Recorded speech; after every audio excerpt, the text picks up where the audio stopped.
ایک بزرگ جا رہے تھے. اب پہلے زمانے میں چھوٹی چھوٹی حکومتیں ہوتی تھیں, بڑی حکومتیں نہیں ہوتی تھی, اور پھر علاقے ایسے ہوتے تھے کہ جہاں کا کوئی بادشاہ ہے تو وہ اپنی ریاست کو دیوار سے گھیر لیتا تھا, اور انٹری کے لیے صرف ایک گیٹ ہوتے تھے یا 2-3 گیٹ ہوتے تھے, اس کے علاوہ اندر نہیں جا سکتے تھے. بزرگ جا رہے تھے, انہیں ایک شہر میں داخل ہونا تھا تو راستہ بلاک تھا, بس سواریاں کھڑی ہوئی تھی اور لوگ انتظار میں تھے دروازہ کھلنے کی کہ دروازہ کھلے گا تو جائے اندر. یہ بزرگ بھی لائن میں کھڑے ہو گئے کہ جب کھلے گا جائیں گے. کافی دیر ہو گئی, کھلا نہیں.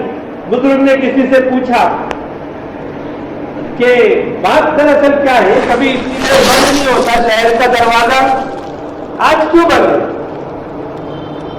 تو بتلایا گیا کہ جو بادشاہ سلامت ہے ان کا ایک پرندہ ہے باز. پرندہ سمجھتے ہیں, ہوا میں اڑنے والا.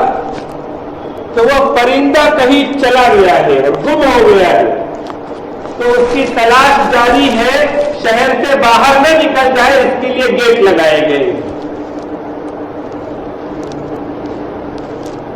جیسے آپ سوچ رہے ہوں گے کہ گیٹ لگے ہوئے ہیں, اب دیواریں 7 فٹ کی 8 فٹ کی, اب باز پرندہ تو بہت اونچائی میں ہوتا ہے, تو یہ نیچے دروازے لگانے سے کیا فائدہ؟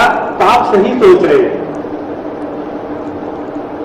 بزرگ کے دماغ میں ایک بات آئی, خیال آیا, اے اللہ, ایسے بادشاہ کا زمانہ دیکھنا رہ گیا تھا, اور آپ نے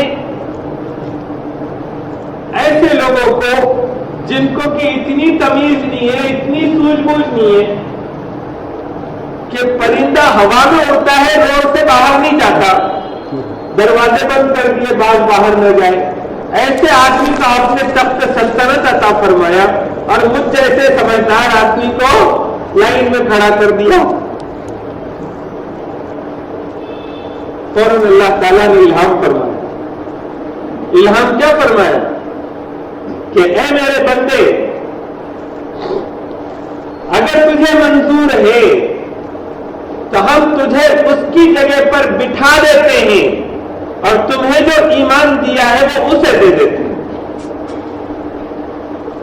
تو بزرگ کو فوراً تنبیہ ہو گئی, عرض کرنے لگے اللہ معاف فرما دیجیے, ایسی تو ہزاروں سلطنتیں قربان ہیں ایمان کی خاطر,